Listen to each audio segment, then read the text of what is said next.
They say that sometimes your life can change in a single moment. For me, that moment came on a rainy Tuesday in Springfield, Illinois, when my boss looked me straight in the eyes and spoke the words that would shatter everything I'd worked for. "You'll never be anything." His laughter still echoes in my nightmares. My name is Emily Carter, and this is my story of betrayal, rock bottom, and the unexpected encounter that would expose a truth bigger than I could have ever imagined. I'm sharing this not for sympathy or attention, but because I need you to understand that sometimes your darkest moment becomes the doorway to your greatest redemption. And that justice, real justice, doesn't always need your hands to find its target. My alarm blared at 5:30 a.m., just as it had every weekday for the past 3 years. That morning, though, my fingers lingered on the snooze button. Something felt different. A heaviness in the air, perhaps. I should have listened to that feeling.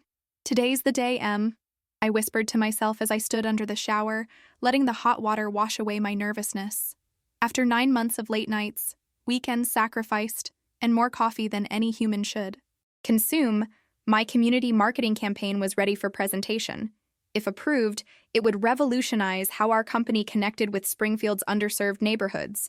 More importantly for me, it would finally secure the promotion I'd been chasing since joining Kane Marketing Solutions. The bathroom mirror revealed tired eyes despite my efforts with concealer. I smoothed my navy blazer, the one I'd splurged on specifically for important presentations, and practiced my confident smile one last time. "You've got this," I told my reflection, ignoring the tightness in my chest.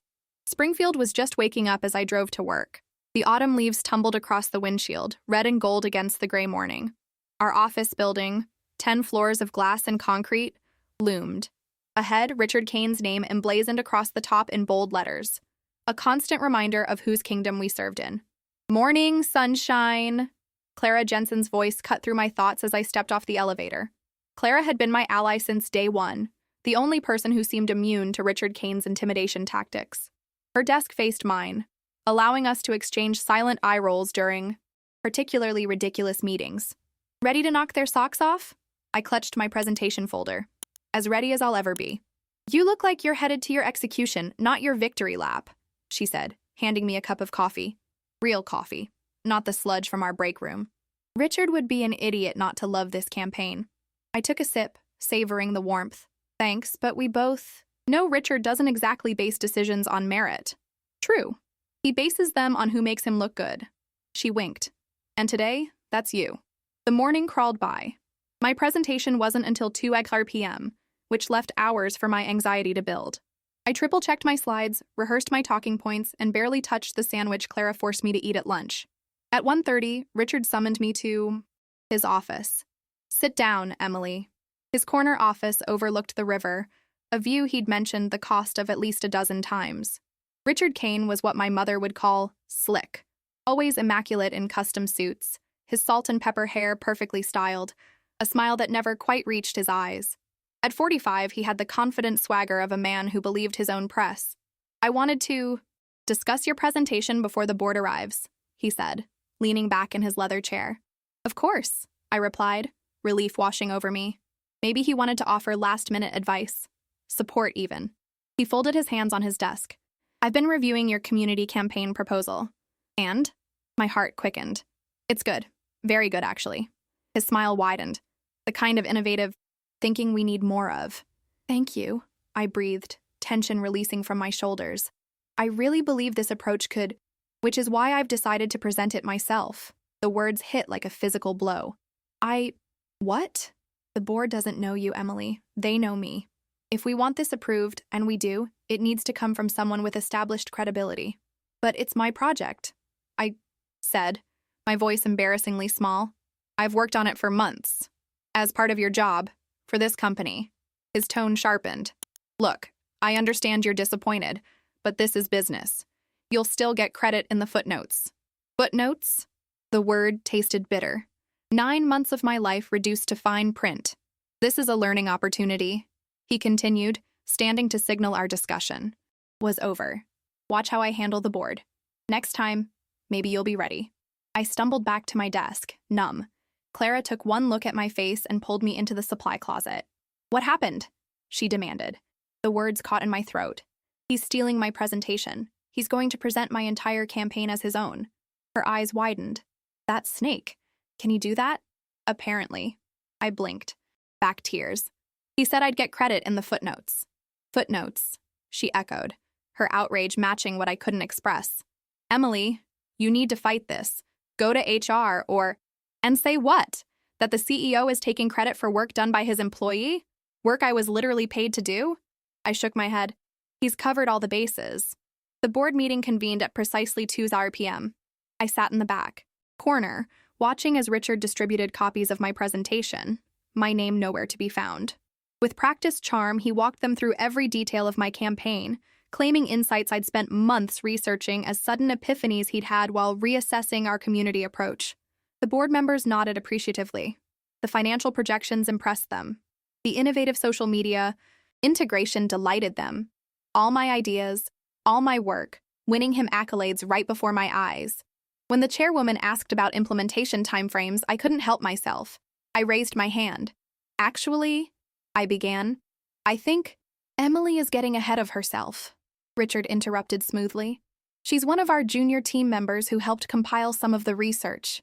Helped compile. The room swam before my eyes.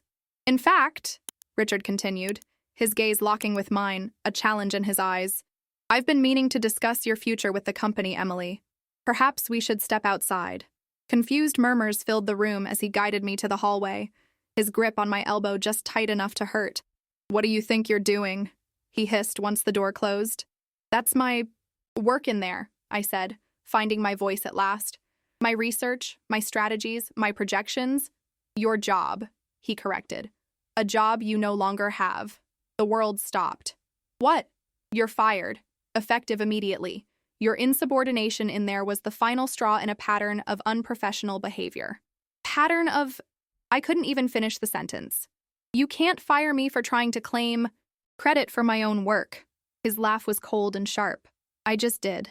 And let me be clear, Emily. He leaned in, close enough that I could smell his expensive cologne. You'll never be anything. Not here, not anywhere. I'll make sure of it. The boardroom door opened, faces peering out curiously. With an audience now present, Richard raised his voice just enough to be heard. Security will escort you to clean out your desk. Don't make this more embarrassing than it already is. As if on cue, 2 security guards appeared.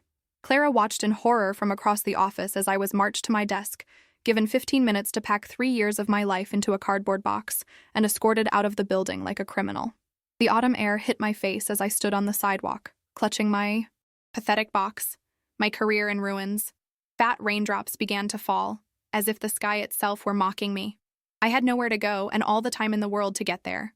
I walked for hours in the rain, my box of belongings growing soggy, my blazer, the one I'd been so proud of that morning, clinging to me like a second skin. Springfield streets blurred through my tears. Families hurried past under umbrellas, business people rushed between meetings, life continuing all around me while mine had stopped cold. By dusk, I found myself in a part of town I rarely visited. My feet ached, my stomach growled in protest of the uneaten lunch, and the autumn chill had settled into my bones.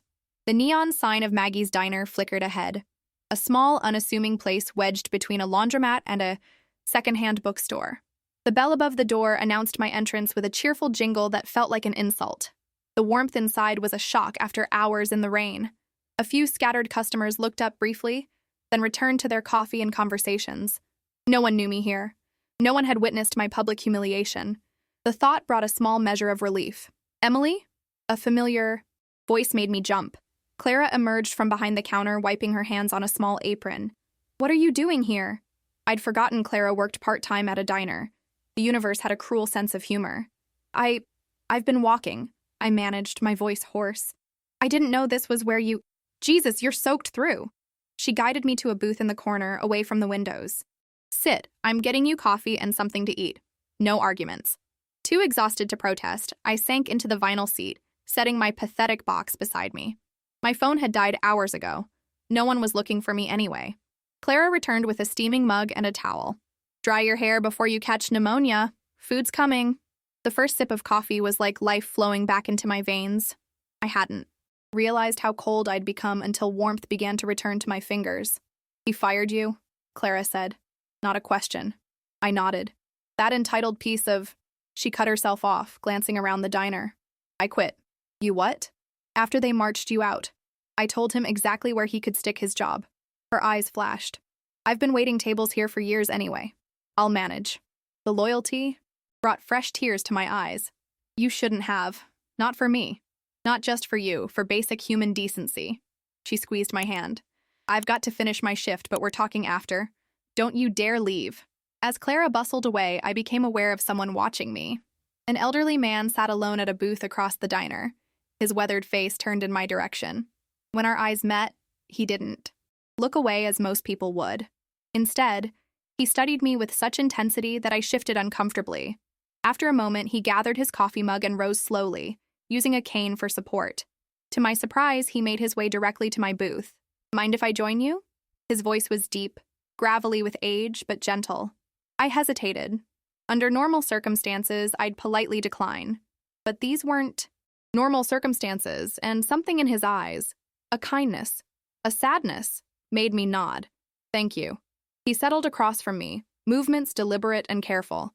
Up close, I could see he was older than I'd first thought, perhaps in his 70s, with deep lines etched around his eyes and mouth.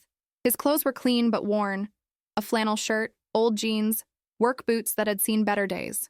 We sat in silence until Clara returned with a plate of eggs and toast for me. She raised an eyebrow at my companion but said nothing. You should eat, the man said after Clara left. Food helps, even when you think it won't. I picked up my fork, suddenly ravenous. Between bites, I found myself curious about this stranger who had sought me out. Do I know you? He shook his head. No, but I know that look. The one you brought in with you? What look is that? Like someone just tore your world apart and made you watch. His blue eyes, faded with age but still sharp, held mine. And you're wondering if you'll ever put the pieces back together. The accuracy of his assessment made my throat tighten. I set down my fork. I'm Henry, he said simply. Henry Callahan. Emily Carter. I offered my name, without thinking. He nodded slowly, still studying my face with that unnerving intensity. Then, so quietly I almost missed it, he whispered, You look just like my missing boy. The words hung between us, strange and unexpected. I didn't know how to respond. I'm sorry, I said finally. Your son is missing? Was. His gaze drifted to the window, where raindrops raced down the glass. It's been 30 years now. I'm so sorry, I repeated, meaning it despite my own misery. 30 years of not knowing seemed an unbearable weight to carry. Henry's attention returned to me. Don't be. It's not why I came over. He leaned forward slightly.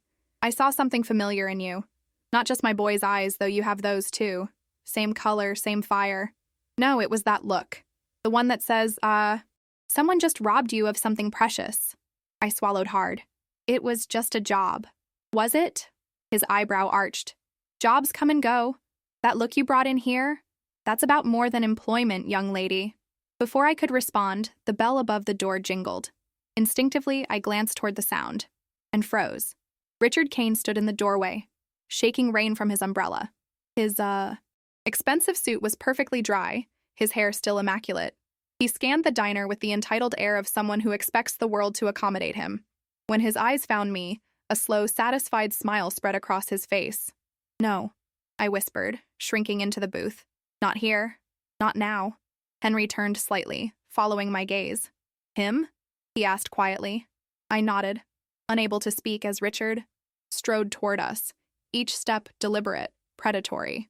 What a coincidence, Emily, he said, his voice carrying through the now quiet diner. I was just passing by and thought I spotted a familiar face through the window. Liar. He'd tracked me down somehow, followed me here to continue my humiliation. The realization made me feel physically ill. Not a good time, I managed, hating how my voice shook. I just wanted to check on you. Professional courtesy. His smile widened. And to let you know I've already had HR process your termination paperwork. The board was very understanding about your emotional outburst. Clara appeared at his elbow, coffee pot in hand. Can I help you? Her tone could have frozen hell. Just catching up with a former employee, Richard replied smoothly. Coffee would be great.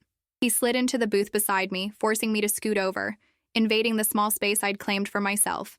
Henry Callahan hadn't moved, hadn't spoken. He watched Richard with an expression I couldn't quite read. You know, Richard continued, accepting coffee from Clara with a dismissive nod. I've been thinking about our conversation earlier. Perhaps I was too harsh. He turned to me, his voice dripping with false concern. You clearly need more professional development than I realized. I'd be happy to provide a reference, explaining your strengths and areas for improvement. The threat was clear. Any potential employer who called would hear exactly why I was unsuitable for hire. I opened my mouth, but no words came. The injustice of it all. The theft of my work, my job, and now potentially my future, rendered me speechless. That's when Henry Callahan set down his coffee cup. The small sound shouldn't have commanded attention, but somehow it did. The diner seemed to still as he straightened in his seat, age falling away as he fixed Richard with a steady gaze. I know what you did, he said, his voice quiet but carrying to every corner of the diner. 5 simple words. Yet they hit Richard like a physical blow. His smug expression faltered, confusion crossing his face. Excuse me? Richard's voice had lost its smooth confidence. I don't believe we've met. No, Henry agreed. But I've known men like you all my life, the kind who build themselves up by tearing others down, the kind who take what isn't theirs and call it ambition. A nervous laugh escaped Richard. I think you've misunderstood the situation here, old man. Henry smiled, but there was no warmth in it. Have I? Richard Kane, right? Of Kane Marketing Solutions? He turned to me. Would you excuse us for a moment, Emily? Mr. Kane and I need to have a conversation that's been 30 years in the making. The diner had gone completely silent. Even the kitchen sounds, the sizzle of the grill, the clatter of plates, seemed to fade away. Everyone was watching our booth, drawn by the unmistakable tension radiating from it. Richard's face had drained of color. I don't know what you think you know. Don't insult my intelligence, Henry cut him off. Springfield might have grown, but it's still a small town at heart. People remember things. People talk. Clara moved. Closer, phone in hand. I noticed she was recording. Several other patrons had edged nearer to our booth, sensing something significant unfolding. The Callahan name doesn't ring any bells for you? Henry asked, his voice deceptively gentle. Henry Callahan? Former senior partner at Callahan and Wright Investment Group? Recognition flickered in Richard's eyes. That was a long time ago. 28 years, to be precise. Henry nodded slowly. Back when you were just starting out. Ambitious young man, desperate to make your mark. I sat frozen, watching the interaction unfold like a slow-motion accident. Henry Callahan was not just a grieving father. There was authority in his bearing, power in his words. He'd been somebody in this town once. Your firm handled some of our accounts, Richard said carefully, before I branched out on my own. Yes, we did. Until certain irregularities came to light. Henry's eyes narrowed. Funds misallocated. Client information repurposed. A promising junior associate who resigned suddenly after raising concerns. My son, David. The name hung in the air between them. David Callahan, the missing boy who shared my eyes. Richard shifted uncomfortably. Your son left the firm voluntarily. If you're implying... I'm not implying anything, Henry interrupted. I'm stating facts. David discovered discrepancies in accounts under your supervision. He brought them to your attention first, giving you a chance to correct what he assumed were honest mistakes. This is ancient history, Richard snapped, glancing around at our growing audience, and completely irrelevant to my professional relationship with Ms. Carter. Is it? Henry's weathered hands curled around his coffee mug. A pattern of behavior, Richard. That's what the police call it. Taking credit for others' work, eliminating anyone who questions you, building your success on other people's ideas, their labor, their silence. My head spun. This confrontation had veered into territory I couldn't have imagined. Whatever was happening between these two men had roots much deeper, much darker than my stolen marketing campaign. David disappeared 3 days after he submitted his formal report to the ethics committee, Henry continued, his voice steady despite the emotion clearly roiling beneath the surface. His car was found at Lake C. Springfield. They dragged the water for weeks. Nothing. That was a tragedy, Richard said, professional mask slipping back into place, but completely unrelated to his work concerns, which were investigated and resolved. Were they? Henry pulled a worn leather wallet from his pocket and extracted a yellowed newspaper clipping. He placed it on the table. The headline read, Junior Associate. Missing, foul play, suspected. The investigation stalled, Henry said. Evidence disappeared. Witnesses changed their statements. The case went cold. His gaze locked with Richard's. But I never stopped looking, never stopped piecing things together. Richard's face had gone from pale to ashen. I had nothing to do with what happened to your son. This is defamation. Truth is an absolute. Defense against defamation claims. Henry replied mildly. And I have truths, Richard. So many truths. Like how my son's briefcase, the one he always carried, was never found. The one containing copies of all the evidence against you. Clara had moved even closer, her phone still recording. Richard noticed and turned on her with a snarl. Turn that off immediately. This is a private conversation. Public space. Clara replied coolly. No expectation of privacy. She's right, Henry said. But then, you've never been overly concerned with what belongs to whom, have you? Ideas, credit, promotions. He glanced at me. Emily's community marketing campaign, for instance. Richard's head snapped toward Henry. How could you possibly— Springfield. Small town. Henry shrugged. Clara here. Works for you. Worked, I should say. She also serves me breakfast 3 days a week. Has for years. We talk. The pieces clicked into place. Clara's careful questions about my project over the past few weeks. Her outrage this morning. She'd been feeding information to Henry, though I doubted even she knew the full extent of what was unfolding now. Richard stood abruptly. This is absurd. I don't have to sit here and listen to baseless accusations from a bitter old man and a disgruntled ex-employee. Sit down. Henry's command carried such authority that Richard actually hesitated. I'm not finished. Well, I am. Richard reached for his coat. Ms. Carter's termination stands. As for your conspiracy theories about your son, I never mentioned a conspiracy. Henry interrupted, his voice deadly quiet. Interesting that your mind went there immediately. The diner's front door opened again. A tall, broad-shouldered man in a police uniform stepped inside, shaking rain from his hat. The name on his badge read, Mitchell. Everything all right here, Henry? He asked, approaching our booth. Just having a conversation about old times. Henry replied. Officer Mitchell, you remember Richard Kane? The officer's expression hardened. I do. Mr. Kane, I've been trying to reach you all day regarding a warrant to search your office. Richard's face went from ashen to gray. A warrant? On what grounds? New evidence in a cold case, Mitchell replied. One I inherited from my father, as it happens. The disappearance of David Callahan. What new evidence? Richard demanded, his voice rising. This is harassment. The evidence, Henry said softly, that arrived at the Springfield Police Department this morning. David's briefcase. The silence in the diner was absolute. That's impossible, Richard whispered. Found in a storage unit that was being auctioned off due to non-payment, Officer Mitchell explained. Unit was registered to a shell company that we've now connected to. You? I couldn't process what I was hearing. My former boss, the man who had humiliated and fired me just hours ago, was somehow implicated in a decades-old disappearance? The corporate theft of my ideas suddenly seemed trivial compared to the storm gathering around Richard Kane. You stole my son's future, Henry said, his voice finally breaking with emotion. Just like you tried to steal hers. He nodded toward me. The difference is she's still here to reclaim hers. Richard's face twisted with fury and fear. You orchestrated this, all of it. Getting her hired at my company, feeding her ideas for that campaign. I've never met Emily before today, Henry said simply. Life orchestrated this, not me. Your own choices, your own patterns, brought you here. Officer Mitchell stepped closer. Mr. Kane, I need you to come with me to answer some questions. This is ridiculous, Richard sputtered, but his usual confidence had evaporated. I don't know anything about a storage unit or a briefcase. Save it for downtown, Mitchell interrupted. We can do this quietly, or I can cuff you right here. Your choice. The diner had filled with whispers now, phones recording the scene. Richard's eyes darted around, calculating, realizing that his carefully constructed image was crumbling before an audience.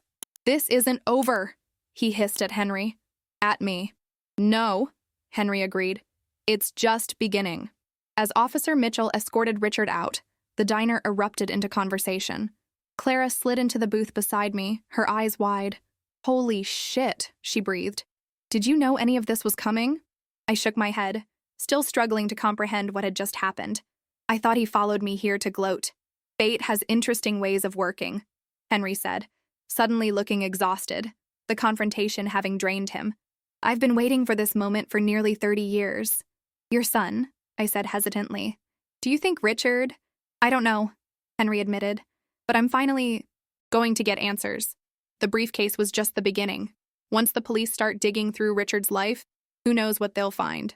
"How did you know I'd be here?" I asked. "Was that really just coincidence?" Henry smiled faintly. "I come here most evenings. Clara mentioned a colleague was having trouble with the boss. Said he was stealing her work. It wasn't hard to put together who that boss was. I've been telling Henry about Richard's shady business practices for months," Clara explained. "Just venting, really. I had no idea it connected to all of this." Henry reached across the table and took my hand. "I'm sorry your life got tangled up in this old tragedy, but perhaps it's fitting, in its way." "How so?" "You remind me of David. Not just the eyes, the principles, the work ethic." His grip tightened slightly. He wouldn't back down either. A strange sense of purpose filled me. In the span of a few hours, I'd lost my job, my career plans, my professional dignity, and yet somehow found myself at the center of something much bigger, something that mattered in ways my marketing campaign never could. "What happens now?" I asked, looking between Henry and Clara. "For Richard?" "A lot of uncomfortable questions," Henry said. "For you," he paused, "that depends on what you want." I considered this. What did I want? Vindication, certainly, my professional reputation restored. But beyond that immediate desire, something had shifted inside me. The confrontation I'd just witnessed reminded me that there were forms of justice more profound than corporate recognition, and integrity more valuable than any promotion. "I want the truth," I said finally, "for both of us." The next morning dawned clear and cold, the rain having washed Springfield clean. I woke in my apartment feeling oddly light despite everything that had happened. For the first time in years, I didn't have to rush to the office. No projects to complete, no Richard Kane to impress. The freedom was both terrifying and exhilarating. My phone had exploded overnight. Texts from coworkers, voicemails from industry contacts, emails from people I barely knew. News traveled fast in Springfield. Richard Kane's arrest, for questioning, not charges, I reminded myself, was already making waves. One message stood out, an email from Vanessa Wright, the chairwoman of the board I'd sat before yesterday. "Emily, in light of recent events, the board requests an urgent meeting with you this afternoon at 2 p.m. This matter concerns your employment status and the community marketing campaign presentation. Please confirm your attendance." Vanessa Wright, chairperson. I read it 3 times, my hands shaking slightly. They wanted to talk to me. After witnessing my humiliation, after allowing Richard to escort me out, now they wanted a meeting? Before I could overthink it, I typed a response. "I'll be there." Emily Short, professional, giving nothing away. My finger hovered over the send button. Part of me wanted to tell them exactly what they could do with their urgent meeting. But Henry's words from last night echoed in my mind. She's still here to reclaim her future. I hit send. Clara called as I was getting dressed. "Have you seen the news?" Her voice was pitched with excitement. "Richard's face is everywhere. Local CEO questioned in decades-old disappearance. It's wild, Em. I have a meeting with the board today," I told her. "Damage control," she said instantly. "They're terrified. Half the office saw you get marched out yesterday, and now their fearless leader is linked to a potential cold case murder. They're in full crisis mode." "It might be an opportunity," I admitted, "to set the record straight about my campaign at least." "Hell yes, it is," Clara agreed. "And I'll be right beside you. You quit, remember? So I'll unquit, temporarily, just to watch you reclaim your throne." After we hung up, I poured a cup of coffee and sat by my window, watching Springfield come to life below. Cars crawled through morning traffic. People hurried along sidewalks, clutching coffee cups, bundled against the autumn chill. Normal life continuing while mine had been turned inside out. My doorbell rang at noon. Henry Callahan stood in the hallway leaning on his cane. "Hope you don't mind the intrusion," he said. "Clara gave me your address." I invited him in, suddenly conscious of my small apartment with its mismatched furniture and walls covered in travel posters for places I'd never visited. "I wanted to check on you," Henry said, settling carefully onto my couch. "Yesterday was intense." "That's one word for it," I agreed, offering him coffee, which he accepted gratefully. "Have you heard anything more? About Richard or the investigation?" "Some." He wrapped his weathered hands around the mug. They've executed a search warrant on his house and office. The contents of the briefcase are being analyzed. And Richard? He paused. Richard is talking. Apparently, once the facade cracked, it all started coming down. I sat across from him, trying to process this. Has he confessed to something? Not to David's disappearance, not yet, but to other things, financial improprieties, professional misconduct. The police think he's trying to negotiate, offering smaller sins to avoid the larger accusation. Do you think he was involved in what happened to your son? Henry's eyes clouded. I've had 30 years to consider that question. The evidence always pointed to Richard, but proof. He shook his head. That's why the briefcase matters so much. It contains what David found. The records, the discrepancies, the notes he took. But also personal items. Things only David would have had. And it was in a storage unit connected to Richard? Through a maze of shell companies, yes. Henry's expression hardened. He kept it all this time. Not just evidence of his financial crimes, but pieces of my son's life, like trophies. The thought sent a chill through me. The man I'd worked for, presented to, tried to impress. Had he been capable of something so monstrous all along? I have a meeting with the board this afternoon, I said, changing the subject. About my job, my campaign. Henry nodded. What will you tell them? The truth. That Richard stole my work. That he fired me when I tried to speak up. And if they offer your job back, I hadn't allowed myself to consider that possibility. I don't know. Can I go back to a place where that happened? Only you can answer that, Henry said. But remember, companies are more than one person. Richard Kane may have been the face of that business, but he's not its heart. That's people like you, doing the real work. We talked for another hour. Henry told me about his son, David's brilliance with numbers, his dry sense of humor, his stubborn integrity. I shared stories about my 3 years at Kane Marketing, the small indignities I'd endured, the signs of Richard's true character I'd ignored. You remind me so much of him, Henry said as he prepared to leave. Not just the eyes, the spirit. Will you come with me? I asked suddenly. To the board meeting. Surprise crossed his face. You want an old man tagging along? I want someone who understands what it means to stand up for the truth, I replied. Even when it's hard. Even when it takes years. A smile creased his weathered face. I'd be honored. At 1:45 p.m., Henry and I walked into the Kane Marketing Solutions building together. The receptionist's eyes widened when she saw me. Word of my dramatic exit had clearly spread. She picked up her phone immediately. Ms. Carter is here for the board meeting, she said, watching me warily. And she's brought someone with her. The elevator ride to the 10th floor was silent. I smoothed my blazer. Not the navy one from yesterday, but a deep red one that Clara once said made me look powerful as hell. Beside me, Henry stood tall despite his cane, his presence somehow fortifying. When the doors opened, Clara was waiting, arms folded. They're all in there, she said, nodding toward the boardroom. Vanessa, the executive team, legal counsel, they look terrified. She grinned. It's glorious. You ready for this? Henry asked me quietly. I took a deep breath. 24 hours ago, I'd been escorted from this building in disgrace. Now I was walking back in, not as a victim, but as someone with truth on her side. I've been ready for 3 years, I replied. Together, the three of us walked into the boardroom where my professional life had been shattered. The same people sat around the same table, but the atmosphere couldn't have been more different. Gone was the polite corporate detachment. Today, tension crackled in the air. Vanessa. Wright rose as we entered. Emily, thank you for coming. Her gaze shifted to Henry. And you are? Henry Callahan, he said, offering no further explanation. Recognition flickered in several faces around the table. The Callahan name clearly carried weight. Mr. Callahan is my advisor, I said, taking control of the narrative. Given the circumstances of my termination, I thought it prudent to have representation. Legal counsel sat up straighter. Good. Let them worry. Please sit. Vanessa gestured to the chairs at the head of the table. Richard's usual spot. We have much to discuss. The boardroom was silent as we settled into our seats.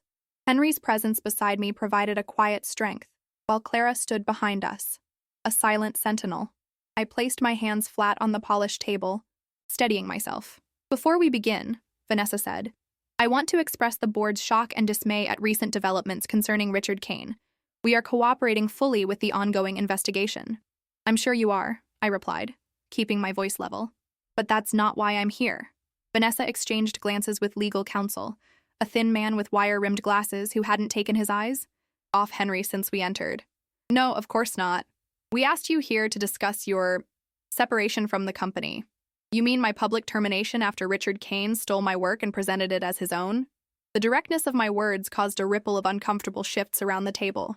That's a serious allegation, Ms. Carter, legal counsel interjected. It's not an allegation. It's what happened, I countered. Yesterday, in this room, Richard presented my community marketing campaign, a project I conceptualized and developed over 9 months, as his own creation. When I attempted to speak up, he pulled me outside and fired me on the spot, claiming unprofessional behavior. Richard has been erratic lately, Vanessa offered carefully. In light of his current situation with law enforcement, we're reviewing all recent decisions.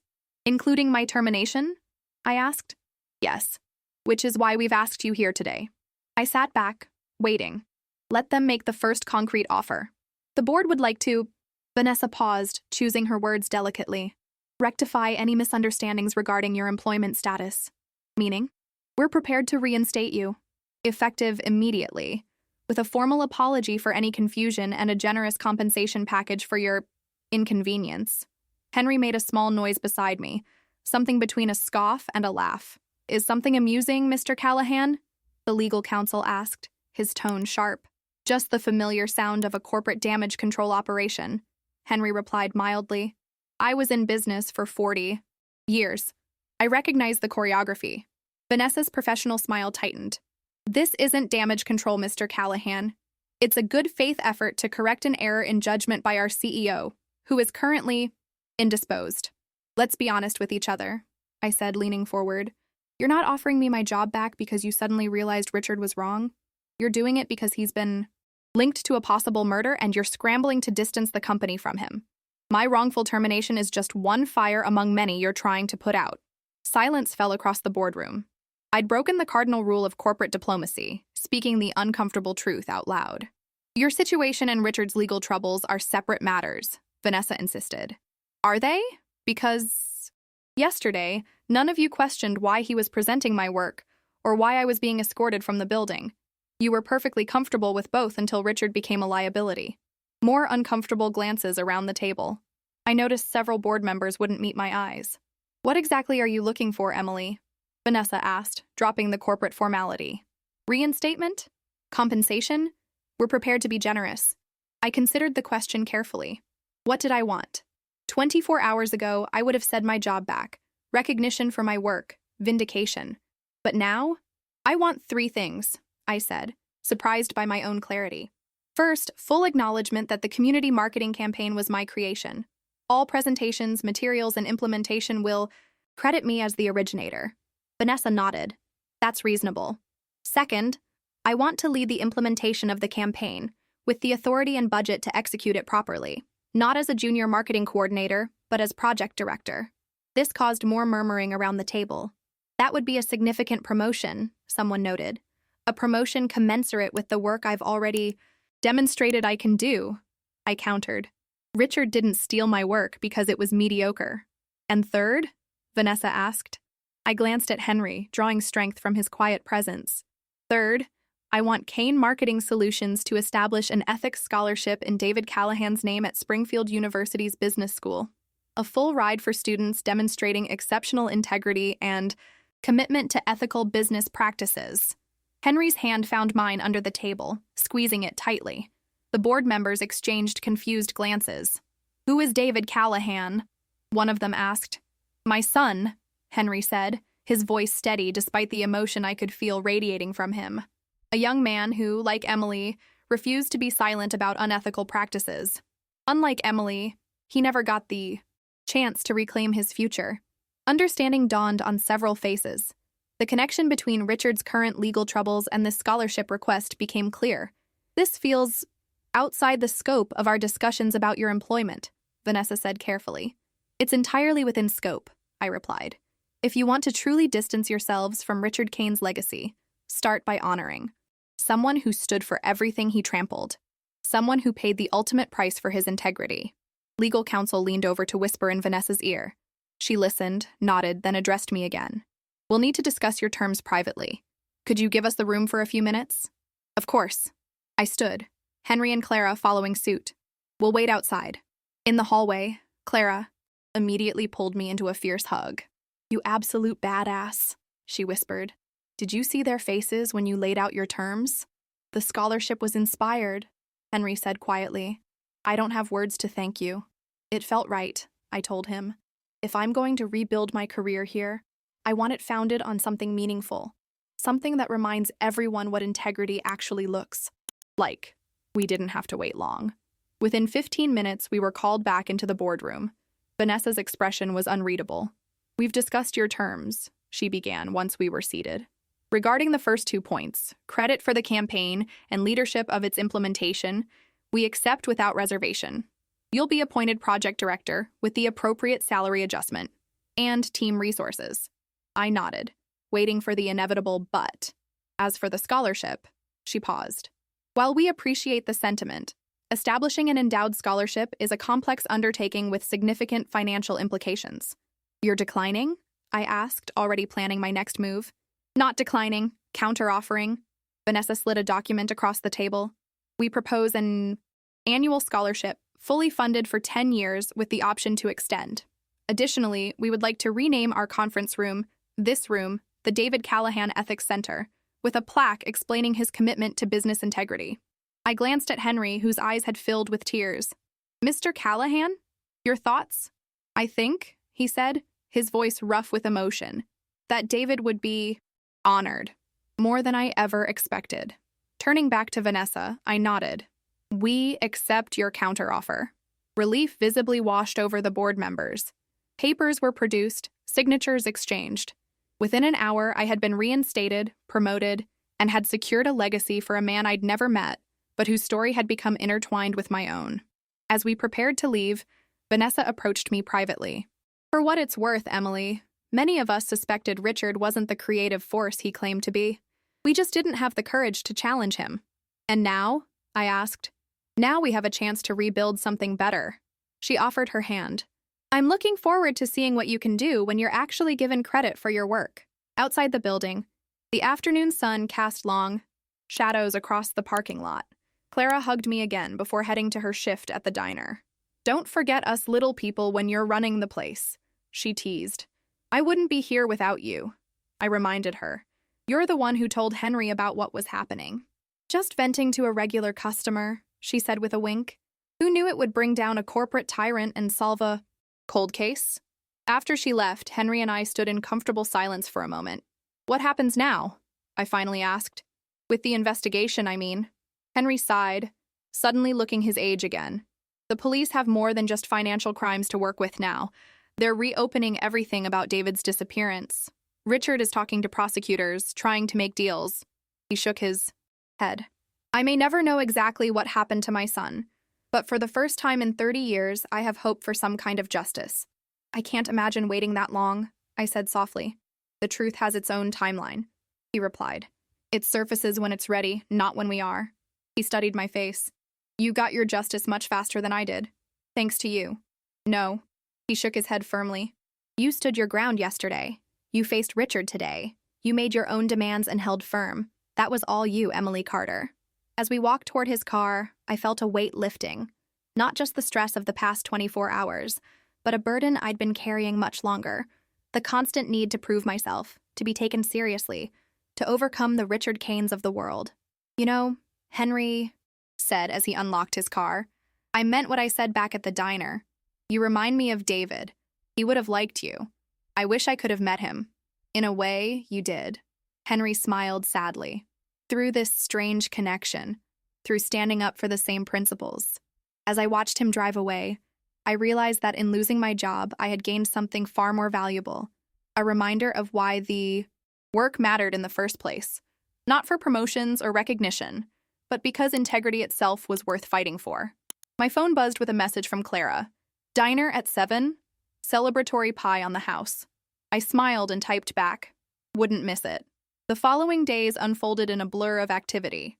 My return to Kane Marketing Solutions, which board members were already suggesting might need a name, change, was met with a mix of awe, curiosity, and subtle maneuvering from those who had been Richard's strongest allies.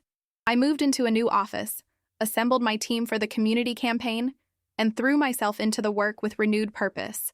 But beneath the professional resurgence, something else was happening. Richard Kane's carefully constructed empire was crumbling, and each new revelation sent shockwaves through Springfield. 1 week after my reinstatement, I was reviewing campaign materials when Clara called. "Turn on the news, now." I fumbled for the remote, switching on the small TV in my office. Richard's face filled the screen, not his usual polished corporate headshot, but a haggard mugshot. The headline below read, "Former CEO charged in 1994 disappearance. Kane has been, formally charged with obstruction of justice and evidence tampering in the disappearance of David Callahan, with additional charges pending as the investigation continues," the reporter was saying. Sources close to the investigation suggest Kane may be negotiating a plea deal that includes information about Callahan's whereabouts. My stomach dropped. I immediately called Henry, but got his voicemail. Grabbing my coat, I told my assistant I'd be out for the rest of the day and headed for the door. I found Henry at Maggie's diner, sitting alone at what I now thought of as our booth. A coffee cup sat untouched before him, his eyes fixed on the diner's small television where the same news report was playing. "Henry?" I slid into the seat across from him. "I just saw. Are you okay?" He looked older than I'd ever seen him, the lines in his face deeper, his shoulders bent under an invisible weight. "They came to my house this morning," he said quietly. "2 detectives and the district attorney. They wanted me to know before it hit the news." "What did they tell you?" "Richard's talking. Really talking. Part of his plea negotiation." Henry's hands trembled slightly as he reached for his coffee. "He claims he didn't kill David, but he knows what happened. Says there was an altercation at the office that night. David confronting him about the financial irregularities, threats to go public." I waited, heart pounding, as Henry gathered himself. According to Richard, David fell during the argument, hit his head. Richard panicked, thought he was dead or dying, and disposed of the body in Lake Springfield. His voice cracked. But they never found him because Richard moved him later, afraid the lake would be searched. He's offering to show them where. The horror of it, not just the act itself, but the 30 years of calculated silence, left me speechless. I reached across the table and took Henry's hand, not knowing what else to offer. "All these years," Henry whispered, "all these years I've imagined him alive somewhere. Starting over. Happy, maybe." A single tear tracked down his weathered cheek. Even though I knew, deep down, a father knows. Clara appeared with fresh coffee and a gentle hand on Henry's shoulder. No words, just quiet support before she moved away to give us privacy. "What happens now?" I asked after a long silence. "They'll search, where Richard indicates. If they find," he couldn't finish the sentence, "DNA testing. A proper burial, finally." He looked up at me, eyes red-rimmed but dry now. "And I'll have to learn how to stop waiting. After 30 years of it, I'm not sure I know how to live without that hope, as small as it was." We sat together for hours. Henry told me stories about David, his childhood achievements, his college years, his dreams of reforming the investment industry from within. I listened, recognizing that this sharing was sacred, a way of keeping David present in the world a little longer. As evening fell, Henry finally seemed to emerge from his grief enough to ask about my week. I told him about the campaign's progress, the gradual acceptance from colleagues, the surprisingly strong support from Vanessa Wright. "They've scheduled the official announcement of the David Callahan Ethics Scholarship for next month," I added. "They're hoping you might say a few words." A ghost of a smile touched his lips. "I'd like that." When we finally left the diner, the night air was sharp with the promise of winter. Henry seemed reluctant to return to his empty house, so I invited him to walk with me through the small park nearby. Street lamps cast pools of light along the path, illuminating benches where young couples huddled together and elderly residents fed persistent squirrels. "I keep thinking about patterns," Henry said as we walked slowly, accommodating his cane. "Richard's pattern of taking what wasn't his, my pattern of searching for answers, your pattern of working hard and expecting fairness. Some patterns serve us better than others," I observed. "Yes," he nodded thoughtfully. "And some need to be broken. I've spent 30 years defined by loss. Looking backward, maybe it's time to create a new pattern." "Like what?" "I'm not sure yet. Something focused on the future, not the past." He glanced at me. "The scholarship is a good start. Supporting young people who value integrity over advancement. You could be involved beyond just the launch, I suggested. Guest lectures, mentoring. The business students would benefit from your experience. For the first time that day, a genuine smile crossed his face. I'd like that. Using what happened to David to shape something positive. He paused. You've helped me see that possibility, Emily. You've helped me too. I admitted. I might have just walked away after being fired. Started over somewhere else, carrying that sense of injustice with me. Instead, you stood your ground. Because you showed me how powerful the truth can be, even when it takes time. We completed our circuit of the park and found ourselves back at the entrance. Henry seemed reluctant to end our conversation, and truthfully, so was I. Over the past week, our unlikely friendship had become a cornerstone of my new life. Will you come with me? He asked suddenly. When they find David. I don't think I can face that alone. The request humbled me. Of course, I promised. Whatever you need. The call came 3 days later. I was in the middle of a team meeting when my assistant interrupted with an urgent message. Henry's name and the words, "they found him," were all I needed to see. I excused myself immediately, canceling the rest of my day's appointments. The drive to the lake took 20 minutes. 20 minutes of wondering what Henry was feeling, what I could possibly say that would help, whether anything could. Police vehicles lined the normally peaceful shoreline of Lake Springfield. Yellow crime scene. Tape cordoned off a wooded area several hundred yards from the water. And there, standing apart from the cluster of officials, was Henry, a solitary figure against the gray landscape. I approached slowly, giving him time to register my presence. When he turned, the raw grief on his face nearly broke me. It wasn't the lake, he said, his voice hollow. All these years, I imagined him in the water. But he was here, in the woods, just left there. I stood beside him, not touching, simply being present as we both gazed toward the activity behind the police tape. Investigators in white coveralls moved carefully around an excavated area, photography equipment capturing every detail of the long-hidden crime scene. The district attorney says it matches Richard's statement, Henry continued. The injury to the skull, the personal items they found with him, his watch. I gave him that watch when he graduated. His voice broke. He was wearing it all this time. Words felt inadequate, so I offered the only truth that mattered. You never gave up on him. You made sure he was found. Too late. No, I said firmly. Not too late for justice. Not too late for Richard Kane to face you. Consequences. Not too late for the truth to matter. A detective approached, her expression professionally compassionate. Mr. Callahan, we've completed the initial documentation. The medical examiner will transport your son for formal identification and further analysis. But we wanted to know if you'd like a moment before we move him.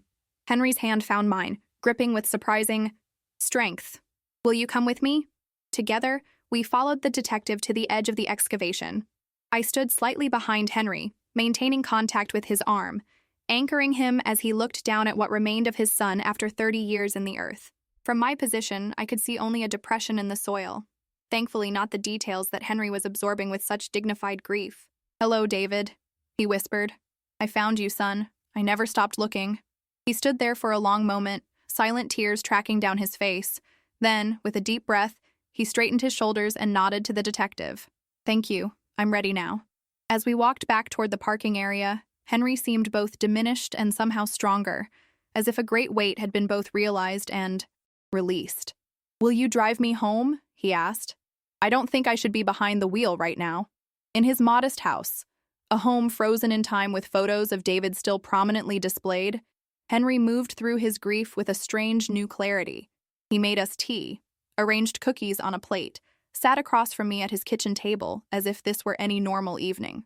I've been preparing for this day for 30 years, he said, stirring his tea, imagining how I would feel, what I would do. He looked up at me. But I never imagined having a friend with me. That's your gift to me, Emily. Not facing this moment alone. 2 months passed. Springfield's brief autumn had given way to winter, the city transformed by the first heavy snowfall of the season. From my new office window, a corner, space with a view of the river, I watched flakes spiral down, accumulating on bare tree branches and parked cars below. So much had changed since that rainy day when Richard Kane had destroyed my career, only to inadvertently set in motion events that would transform it. The company was officially rebranding, shedding Kane's name in favor of Horizon Marketing Partners. The community campaign, now openly acknowledged as my creation, had launched to enthusiastic response from local neighborhoods and businesses alike, and I had settled into my role as project director with a confidence I'd never felt under Richard's leadership. But the most significant developments had happened outside these walls. My intercom buzzed. "Emily, Henry Callahan is here to see you." "Send him in," I replied, smiling. Henry entered, his movements more fluid than when we'd first met. The cane remained, but he used it less as a necessity and more as a precaution now. Winter agreed with him. His cheeks held healthy color, and his blue eyes had regained some of their spark. "You look busy," he observed, glancing at the papers spread across my desk. "Never too busy for you." I rose to embrace him. Our friendship had deepened into something familial over these past months. "How did it go this morning?" Henry settled into the chair across from me. "Better than expected." Richard's lawyer tried to back away from parts of the plea deal, claiming misunderstandings about what his client had agreed to. But the DA shut that down quickly. He smiled grimly. "Turns out they have more evidence than they've made public. Enough that Richard would be foolish to take his chances with a jury." The plea arrangement had been front-page news in Springfield.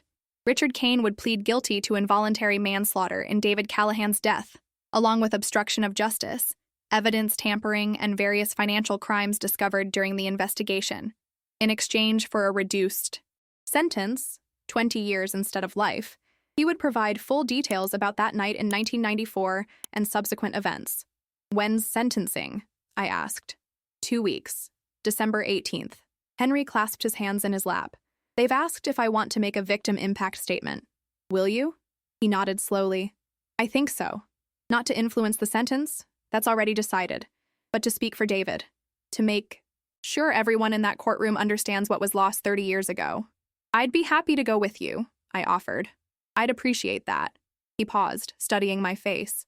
"You've been there for every step of this. It's meant more than I can express." I waved away his thanks. "You'd do the same for me. In fact, you did. That first night at the diner." "Speaking of which," Henry said, his expression lightening, "Clara mentioned you haven't been by in over a week. She says you're getting too fancy for Maggie's now that you have the corner office." I laughed. "I've been swamped with the holiday marketing push. Tell her I'll be there tonight to prove I'm still the same Emily who cried into her eggs that day." "About tonight?" Henry shifted in his seat. "That's partly why I came by. I have a proposal for you." "Oh?" "The university called this morning. They want to formally announce the David Callahan Ethics Scholarship at a small ceremony next week. They've asked me to say a few words." He hesitated. "I was hoping you might speak as well, as the person who made it happen." Warmth spread through my chest. "I'd be honored." "Good." He smiled. "And afterward, I thought we might have dinner. There's something else I want to discuss with you." His tone was casual, but something in his expression piqued my curiosity. "Care to give me a preview?" "Let's just say I've been thinking about new patterns, like we discussed that night in the park. It's time I move forward instead of always looking back." He rose, clearly not planning to elaborate further. 7 o'clock at the diner. "Tonight? Clara's saving our booth?" "I'll be there," I promised. After Henry left, I found it difficult to refocus on work. My thoughts kept drifting to how profoundly our lives had intertwined since that chance meeting. Henry had found answers he'd sought for decades. I had reclaimed my professional dignity and discovered a strength I hadn't known I possessed. And together, we had forged a bond that defied easy categorization, not quite father and daughter, but something similarly meaningful. That evening, I arrived at Maggie's diner to find it transformed for the season. Garlands of greenery adorned the windows, twinkling lights framed the counter, and a small tree stood in the corner, decorated with ornaments that looked homemade, likely contributed by regular customers. "Look what the corporate world spit back to us," Clara called as I entered, her grin wide and teasing. She hustled over to hug me. "I was beginning to think we'd lost you to the executive lifestyle." "Never," I promised. "Though I will admit the coffee in my new office is significantly better than the sludge Richard used to make us drink." "Speaking of the devil," Clara lowered her voice, "have you seen the latest? His wife filed for divorce yesterday. Apparently she's been talking to prosecutors too. Seems Richard wasn't just stealing ideas at work." Before I could respond, the bell above the door jingled, and Henry entered, stamping snow from his boots. He spotted us and smiled, making his way to our usual booth. "Ladies," he greeted us warmly. I hope I'm not interrupting gossip. Just catching up, I assured him as we settled into our seats. Clara was filling me in on the latest Richard Kane developments. Ah, yes. The unraveling continues. Henry removed his gloves, rubbing his hands together for warmth. I ran into his former CFO yesterday. Apparently, the financial investigation has expanded to include most of the executive team. They're all pointing fingers at each other, trying to avoid being pulled under with the ship. Clara placed menus before us. The usual for both of you? We nodded, having established our preferences over many shared meals these past weeks. After she left, Henry's expression grew more serious. I've been doing a lot of thinking since they found David. About justice, about closure, what those words really mean. I waited, sensing he needed to work through his thoughts at his own pace. For 30 years, I imagined that finding my son's killer would feel like victory, that seeing Richard Kane in handcuffs would somehow balance the scales. He shook his head slowly. But it doesn't work that way, does it? No, I agreed softly. Justice isn't the same as healing. Exactly. He looked grateful for my understanding. Don't misunderstand. I want Richard to serve every day of his sentence. But punishing him doesn't bring David back. It doesn't even really honor who David was. Which is why the scholarship matters so much, I suggested. Yes. His face brightened. Creating something positive from this tragedy? That feels closer to true justice than any prison sentence. Clara returned with our food, momentarily interrupting our conversation. After she left, Henry surprised me by not immediately returning to our discussion. Instead, he ate with unusual focus, as if gathering courage for what he wanted to say next. Finally, he set down his fork and looked at me directly. Emily, I mentioned earlier that I've been thinking about new patterns, about moving forward. I nodded, curious about where this was heading. My house is full of memories, 30 years of them, preserved like specimens under glass. David's room exactly as he left it. Photos everywhere, but none newer than 1994. He took a deep breath. I've decided to sell it. Henry, that's a big step, I said carefully. Are you sure? More sure than I've been about anything in decades. His expression was resolute. I've found a smaller place closer to the university. Somewhere I can start fresh while still being near enough to be involved with the scholarship program. I think that's wonderful, I told him sincerely. A new chapter. There's more. He reached into his jacket pocket and withdrew an envelope, sliding it across the table to me. I've amended my will. As you know, I don't have family left. At least I didn't think I did until a few months ago. My heart quickened as I began to understand what he was saying. I've named you as my beneficiary, Emily. Not because you need anything from me, but because in these past months, you've become the closest thing to family I have. His eyes held mine steadily. You've shown me what David would have become. Someone of integrity, of purpose, of kindness. Tears blurred my vision. Henry, I don't know what to say. You don't have to say anything. I just wanted you to know. He reached across the table, covering my hand with his. When we met, I told you that you reminded me of my missing boy. What I couldn't have known then was how much I needed that connection, not just to the past, but to a future I'd stopped believing I could have. Through my tears, I saw Clara watching us from behind the counter, her own eyes suspiciously bright. She'd witnessed our first meeting in this very booth, a broken young woman and a grieving old man, strangers united by a cruel twist of fate. Now she was witnessing something else, the formation of a family, unexpected but no less real for its unconventional beginnings. I have something for you too, I said, wiping my eyes. It's not as significant, but I reached into my bag and pulled out a small package. I was going to save it for Christmas, but this seems like the right moment. Henry unwrapped it carefully to reveal a silver frame. Inside was a photo of the two of us at the scholarship announcement, both smiling, his arm around my shoulders. Below the photo was an inscription. Family isn't always blood. Sometimes it's the people who stand by you when no one else will. For a moment, he couldn't speak. Then, with hands that trembled slightly, he placed the frame carefully on the table and looked at me with a father's pride. Thank you, he said simply, for reminding an old man that life still holds possibilities. Outside the diner windows, snow continued to fall, covering Springfield in a blanket of white, nature's way of suggesting that even the darkest landscapes can be made new again. The Springfield County Courthouse stood imposing against the winter sky, its limestone facade dusted with snow. Inside, warmth and tension mingled in equal measure as people filled the courtroom for Richard Kane's sentencing hearing. Journalists occupied the front row, notebooks and recorders ready. Behind them sat former Kane marketing employees, local business leaders, and curious citizens drawn by the sensational fall of one of Springfield's most prominent figures. Henry and I entered together, his hand resting lightly on my arm for support. The past week had been emotionally taxing for him, finalizing the sale of his house, sorting through decades of preserved memories, preparing his victim impact statement for today's hearing. Yet there was a new strength in his bearing, a sense of purpose that transcended grief. We found seats in the row reserved for victims' families. Across the aisle, Richard Kane's now estranged wife sat alone, her face carefully composed. She caught my eye briefly, then looked away, her discomfort palpable. What must it be like, I wondered, to discover the man you married was capable of such deception, such violence? A door opened and Richard entered, flanked by bailiffs. Gone were the bespoke suits and confident swagger. In their place was a diminished figure in standard issue orange, shoulders hunched, eyes downcast. The sight should have brought me satisfaction after what he'd done to me, to Henry, to David. Instead, I felt only a hollow sort of pity.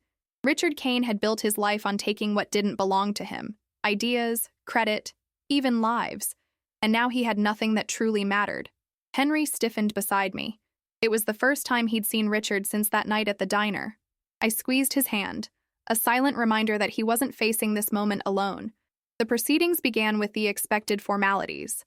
The judge, a stern woman, with silver hair and penetrating eyes, reviewed the plea agreement. The district attorney outlined the charges and recommended sentence. Richard's attorney made a half-hearted argument for leniency based on his client's cooperation. Then came the moment Henry had been preparing for. The judge invited him to make his victim impact statement. With a deep breath, he rose and made his way to the podium, his cane tapping softly against the polished floor. "Your Honor," he began, his voice steady despite the emotion I knew churned beneath his composed exterior. "I've spent 30 years imagining what I would say if I ever faced my son's killer. 30 years of questions without answers, of grief without resolution.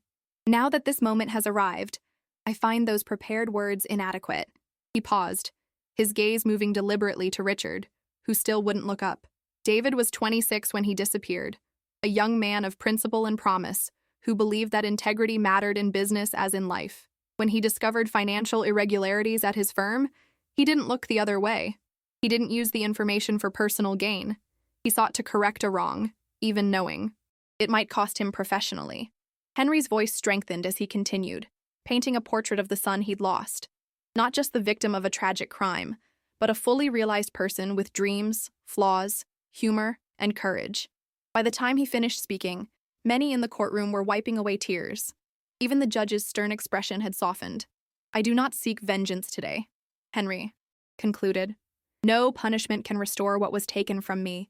Instead, I ask that this court remember that behind every headline about this case was a real young man, a son who deserved to live his life, who deserved the chance to make his own mistakes and find his own successes." He turned once more toward Richard, "And I want Mr. Kane to know that while he took my son's life, he did not destroy David's legacy. Even now, 30 years later, my son's commitment to ethical business practices is inspiring a new generation through a scholarship established in his name. That is a form of justice no prison sentence could provide." With quiet dignity, Henry returned to his seat beside me. I took his hand, wordless support for the strength he'd just demonstrated. The judge then asked if Richard wished to address the court before sentencing. His attorney whispered urgently in his ear, but Richard shook his head. Slowly he stood, finally lifting his gaze to meet Henry's across the courtroom.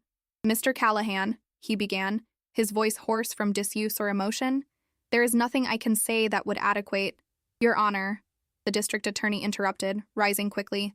The defendant agreed as part of his plea not to address the victim's family directly. The judge nodded. "Mr. Kane, please direct your remarks to the court only." Richard swallowed visibly. "Your Honor, I accept responsibility for my actions, both in 1994 and in the year since. I have cooperated fully with the investigation and will continue to do so." He paused, seeming to struggle with what to say next. "I understand that no apology can mitigate the harm I've caused." It was a carefully crafted statement, likely prepared by his legal team, containing acknowledgement, but stopping short of genuine remorse.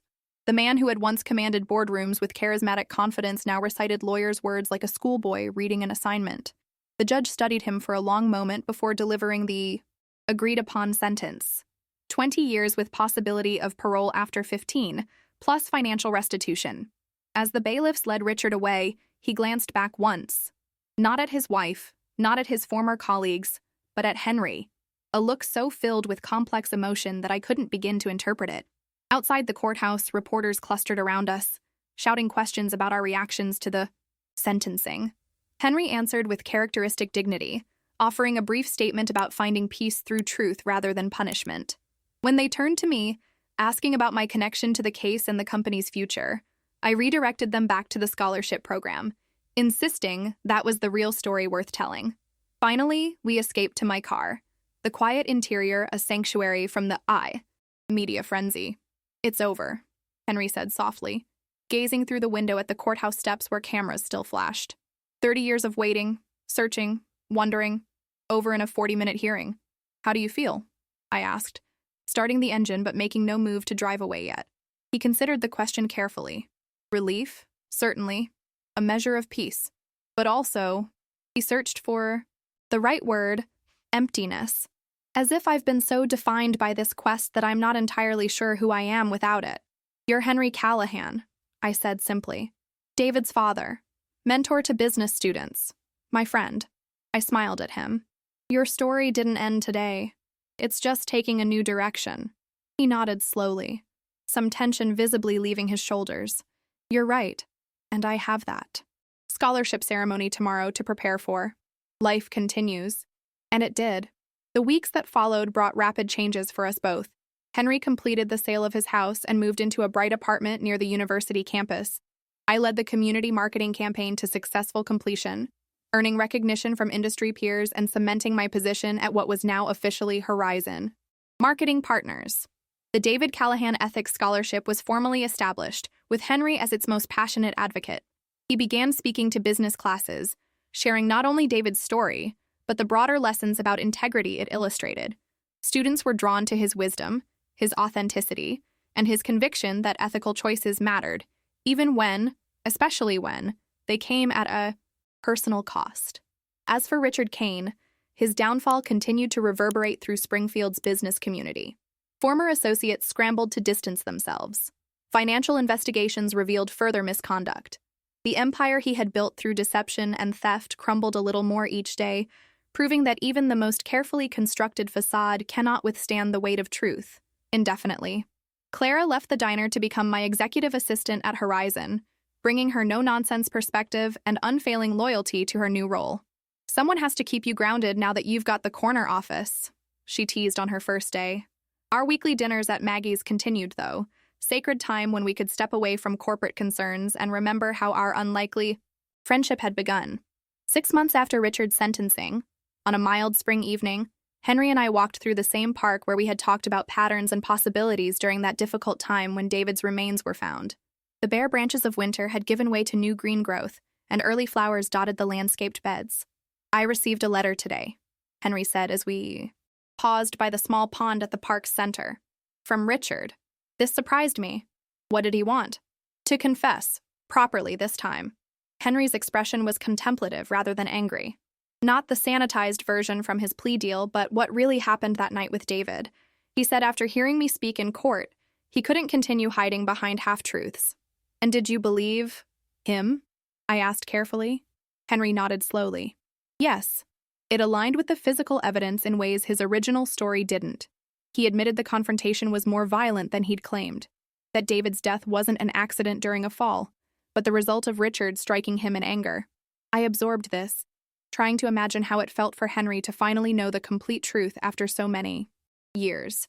That must have been difficult to read. Strangely, it wasn't. It was clarifying. The final piece of a puzzle I've been assembling for 3 decades. He smiled sadly. Richard also wrote that he's been following news of the scholarship, that he hopes in some small way it might begin to balance the scales. Can they ever be balanced? I wondered aloud. No, Henry said firmly. But, that's not the point of moving forward. It's not about achieving perfect justice or symmetrical healing. It's about creating meaning from what happened, however imperfect. We continued our walk, discussing the upcoming scholarship recipient selection, my latest projects at work, his growing relationship with the business faculty. Our lives had developed a comfortable rhythm, a chosen family, dynamic that brought us both a sense of belonging neither of us had expected to find. As we completed our circuit of the park, Henry stopped suddenly. I've been thinking about something you said months ago, that first night at the diner. You said it was just a job that Richard took from you. I smiled at the memory of how naive those words seemed now. And you knew better. I knew it was about dignity, about being seen for who you are and what you contribute. He looked at me with paternal pride. You've reclaimed that and more. You've built something meaningful from what was meant to destroy you. We both have, I reminded him. Yes. He nodded, satisfied. That's the greatest justice, isn't it? Not what happens to those who wrong us, but what we create despite them. David understood that. His concern was never about advancing his career by exposing Richard's misconduct. It was about upholding principles that mattered more than personal gain. As the sun began to set, casting long shadows across the park, I reflected on the strange path that had brought me to this moment. Richard Kane had indeed stolen my work, humiliated me publicly, and fired me with the cruel prediction that I would never be anything. He had been wrong in ways he couldn't possibly have imagined, in losing what I thought mattered, a job, a promotion, professional recognition. I had gained something far more valuable, a clear understanding of my own worth, independent of others' validation, the strength to stand firm in my convictions, an unexpected family bond with a man who had taught me that integrity outlasts injury. Henry seemed to follow my thoughts. You know, Emily, when I first saw you in that diner booth, eyes swollen from crying, hands shaking around your coffee cup, I recognized something in you beyond your physical resemblance to David. What was that? The same unbreakable core. The kind of person who might bend under pressure but never truly breaks. He placed his hand on my shoulder. Richard never understood that about either of you. He thought power came from taking, from controlling. He never realized the true power lies in standing firmly in your truth, even when it costs you. As we walked back toward our cars, Springfield spread out before us, the city where both of us had experienced our greatest losses and our most unexpected gains. The company once bearing Richard's name now thrived under new leadership. The scholarship in David's name would support principled young business students for decades to come. And here we were, two people connected by chance, loss, and ultimately resilience, forging a future neither of us could have anticipated. The truth really does set you free, I mused, echoing words Henry had spoken months earlier. Not in the way people usually mean it, not just exposing lies or holding others accountable, but in how it lets you move forward without the weight of pretense or fear. Henry smiled, the evening light softening the lines of his face. David used to say something similar. That integrity wasn't about perfection, but about alignment, having your outer actions match your inner values. He sounds wiser than I. Was at 26, I said. Perhaps. But you've found that wisdom now, haven't you? The hard way, as most important lessons are learned. As we reached our cars, Henry embraced me, a gesture that had become natural between us over these months. Dinner at Maggie's next Tuesday? He confirmed. Clara says they're unveiling a new pie she insists will change our lives. I laughed. I wouldn't miss it. Driving home through the streets of Springfield, I reflected on the strange circular nature of life. Richard Kane had intended to destroy my future when he stole my work and fired me. Instead, he had inadvertently connected me to Henry, to a deeper understanding of what truly mattered in both career and life, to a version of myself stronger than I had known possible. The next morning, I would return to my corner office, lead my team, continue building something worthwhile. Henry would meet with scholarship applicants, sharing David's legacy with a new generation. Clara would keep us both organized and honest with her unfailing directness. But in this moment, driving through the city as day faded to evening, I felt a profound sense of gratitude for the unexpected turn my life had taken. Richard's cruelty had indeed changed everything, just not in the way he intended. When life strips you of everything, sometimes it's not the end. It's the moment truth finally sets you free. Never let someone else's lies decide your worth.